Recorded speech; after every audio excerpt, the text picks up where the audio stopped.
Have you ever checked yourself for skin cancer? Because I definitely haven't, because I keep thinking it might happen to someone else, but why should it happen to me? Maybe I should have though, because the numbers for skin cancer are definitely rising. But the trend is also going towards prevention, and that is exactly what Skin Vision is targeting. But there's more to it, and that is what we as Ponami Consulting want to show you today. Therefore, I would like to introduce my colleagues Jan Werner, Valentin Beguin, Anna Walter, and myself, Gesa Holz. So, throughout our analysis, we came across two major trends. First of all, the increasing expenditure on healthcare because of an aging population as well as increasing numbers for cancer. And on the other hand, also the low skin cancer awareness because people don't really know what risks come with skin cancer, and also there are low numbers, only 3.9% are getting yearly examined. And while these trends might sound like threats, they can definitely be turned into opportunities. My colleague Anna will now show you how this applies to your company. Exactly. Our strategy evolves around pushing the application into the public health sector and thereby pulling the customers in. Because what we see is that companies in the health sector are currently very worried about the increasing costs and seek for ways to determine them earlier. By partnering with them and integrating the app into their current plans, more than 80 million revenues can be generated by 2021. However, customers, on the other hand, patients are not really aware of the risks and they lack commitment to get prevention. So what needs to be done is incentivizing them by credit as well as a reward system, and thereby more than 9 million downloads can be reached. Overall, this leads to a self-sustaining business model and more than 100 million revenue within the next 5 years. But let's first have a look at where the company stands right now. Skin Vision is all about prevention and detection of potential skin cancer. And the more data you have, the better the algorithm gets. So data is really a key. On the other hand, the partnerships drive the revenues. So partnership management as a key skill of yours needs to be expanded, and this needs to be backed up by marketing. Let's first have a look at where the customers are. We've identified 5 major stakeholders. On one hand, the government. The government has a lot of money at its disposal, but it's very slow to react and very bureaucratic. Then there are insurance companies, the public ones who cover most of the population, and then the private ones who cover the better off. They have already a high concern for their health and have the money to spend on it, so the focus here is really on the public insurances. General practitioners are very change resistant, as seen in the case of Fisher & Paykel healthcare appliances, so they are not targeted. But dermatologists are of course affected in the long term because of a higher number of referrals they get. The current undersupply cannot be overcome by the app because that would require a shift in education. People like Max are the target. Max is 30, he's a New Zealander and spends moderate time in the sun. He's generally very health aware, he eats chia seeds all day, but doesn't think he's really a patient for skin cancer. Therefore, Max, being insured in a public insurance company, and the insurance company itself are the major target of our strategy. So what can we take away from this analysis? First, there's a unique opportunity to enter and serve the market on a New Zealand-wide level. Second, this needs to be backed up by an extension of the partnerships.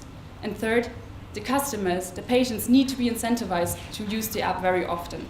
How exactly we plan to do this, my colleague Gesa is happy to guide you through the details of our strategy now. So the strategy basically consists of 2 parts, a push and a pull.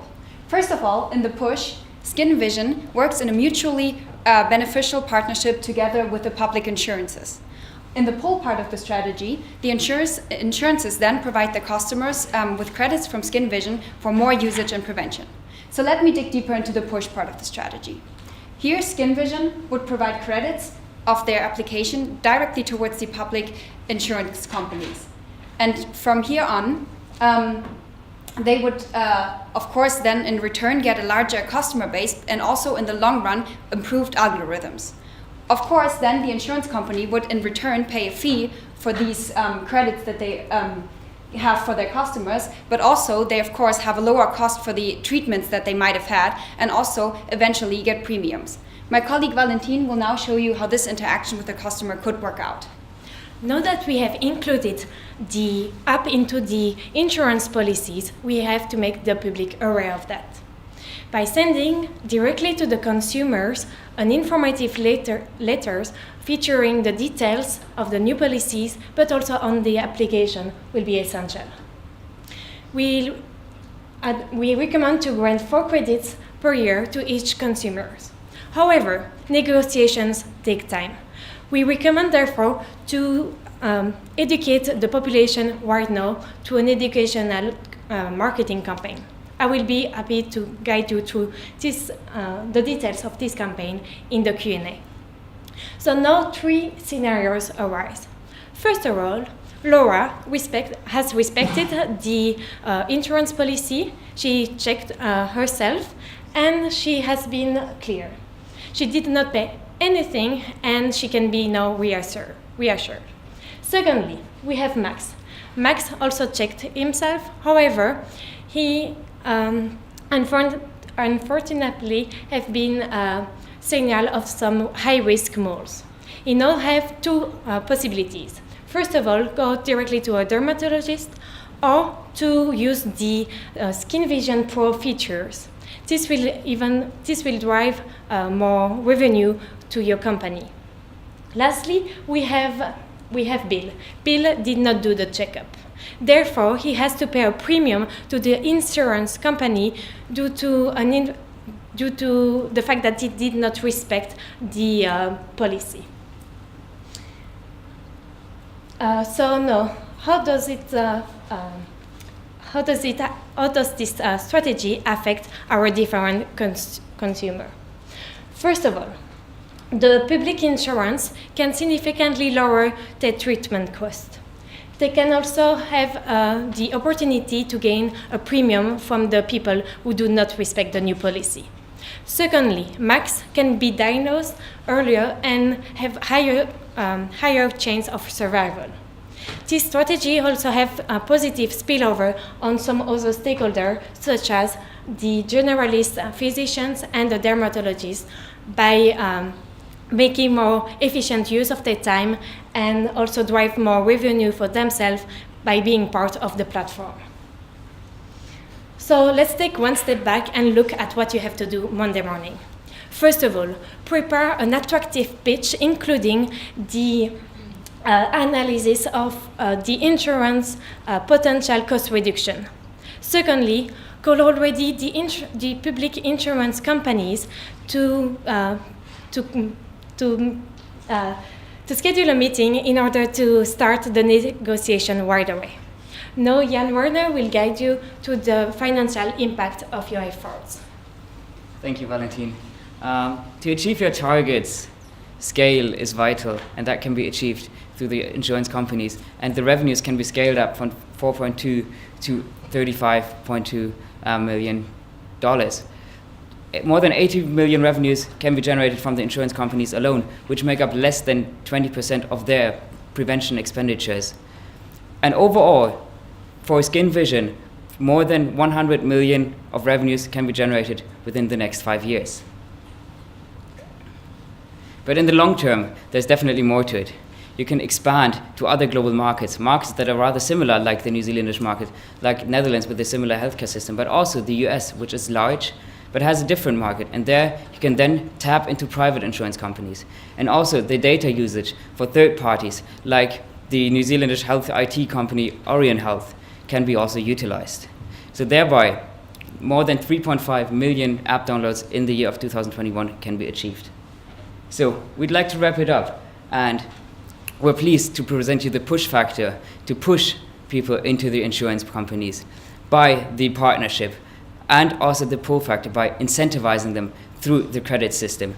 That can generate more than 80 million revenues from the insurance companies and more than 9 million new app users. And that creates a sustainable business model with a revenue of more than 100 million New Zealand dollars in the year of 2021.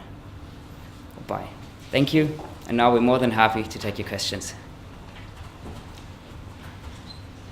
Yes, probably. Could you just explain how you were going to, other than how are you going to make that awareness with the consumer? Yes. So, first of all, we want to create a campaign with the slogan, health care that goes under your skin.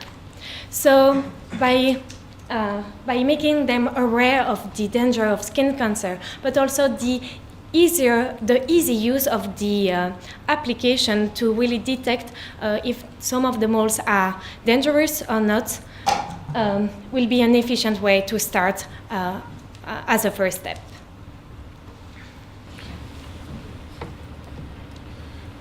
There was an interesting, the 3 people, and the third person was going to get a bill from the government. Potentially that could be controversial. We require vaccines, and there's a little controversy about that, but usually in multiple countries, if you don't do a procedure for your own health, you don't have to pay a penalty to do that.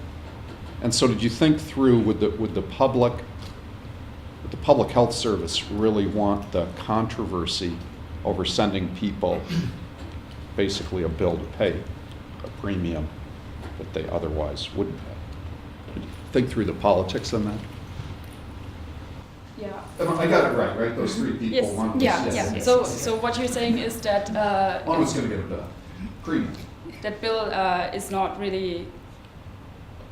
So basically, that there's a controversy because Bill is not really checking up, and that won't happen, or.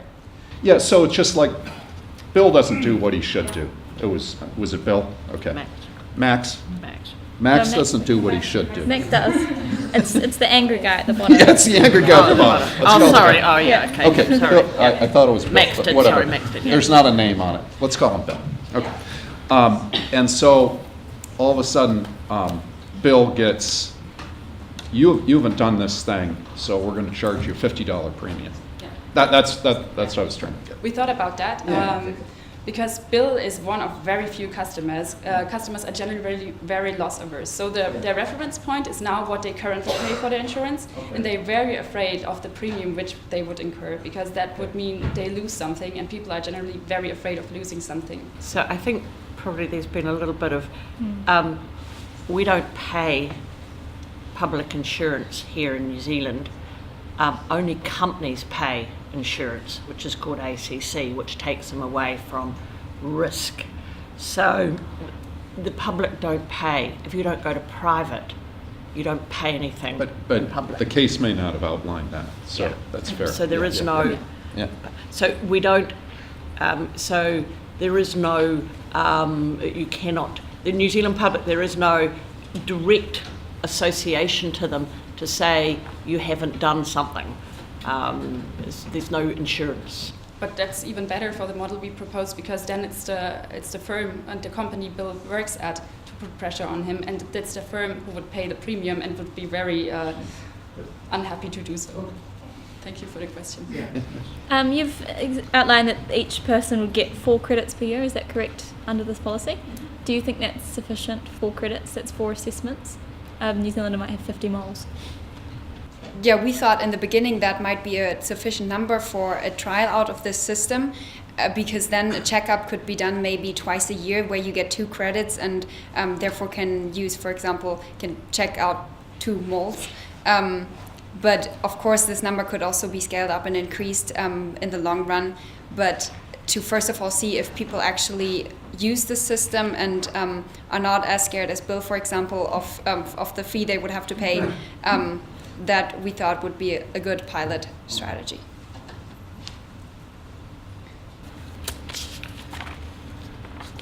So how do you deal with other stakeholders in this? Like we've talked about insurers. Is there going to be any engagement? You've mentioned with customers, there will be that marketing program. What about with the health sector, with doctors and dermatologists? Is there any plans around that? Well, for the dermatologists, we thought actually about focusing on them first, because they are very much involved in the process, much more than a general practitioner.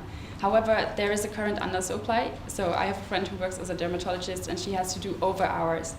And for them, it's actually very good if there's an efficient use of the app, so they know they already have an indication of whether the customer who comes to them, the patient, is at high risk or at low risk. And a problem with this strategy was also that the revenue target for the startup could not be achieved, and since the startup burns cash, we disregarded that strategy. Yeah, that's excellent. But how will you educate dermatologists about the app? Because they may have patients come in and say, oh, this app tells me that this mole is suspicious. What do you think? And if they go, oh, don't use that, it's just an app. Do you have plans around that? Yeah, if I may take that question. In the budget, we have increased the staffing, or we have considered more staffing, and that also falls under the B2B marketing campaign that we have. So we directly educate people, hold speeches at conventions to actually get the app not just to the end user, but also to the professionals who also have to deal with this new technology on a daily basis.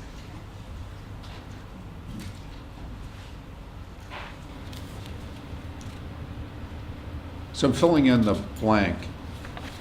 Because there's so few dermatologists, let's say we do the campaign,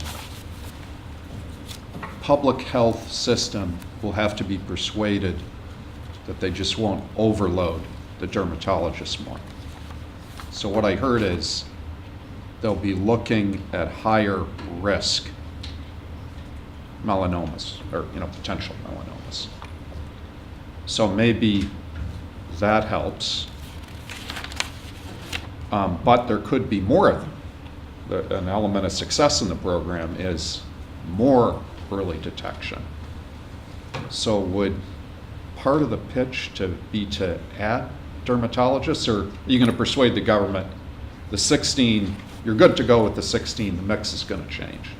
Because again, what the government might be worried about is if we agree, and then all these patients go to dermatologists, but there's a 9-month or a 15-month or 18-month wait, that's not popular. So did you? Thank you for your questions. So, 2 points.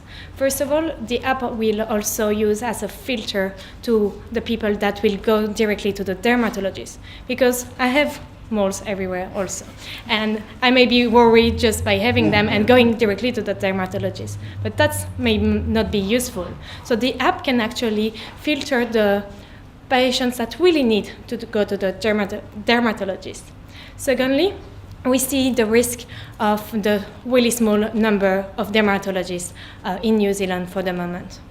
However, by only being a startup, we cannot change directly what the government think about that. We can start lobbying to the government to increase the number of dermatologists in New Zealand. And thanks to our marketing campaign that will also increase the awareness of the danger of the skin cancer, but also the skin cancer, we will already lobby the government about the need for more dermatologists in the way, and that's up to the government also to push more people in choosing that specialization. With your ideas around insurance, do you have an education program that will be sent out to consumers, or something around that will encourage them to use the app apart from the premiums? Is there something, because obviously awareness is a huge issue in this country, how do you deal with awareness? Yeah, we certainly have considered that and came up with a cost sharing model with the insurances, so both parties, the app and the insurance, have an incentive of educating people. Therefore, in the budget, we have included that costs for flyers that can be sent out to customers of the insurance, and thereby, it's on a cost share basis.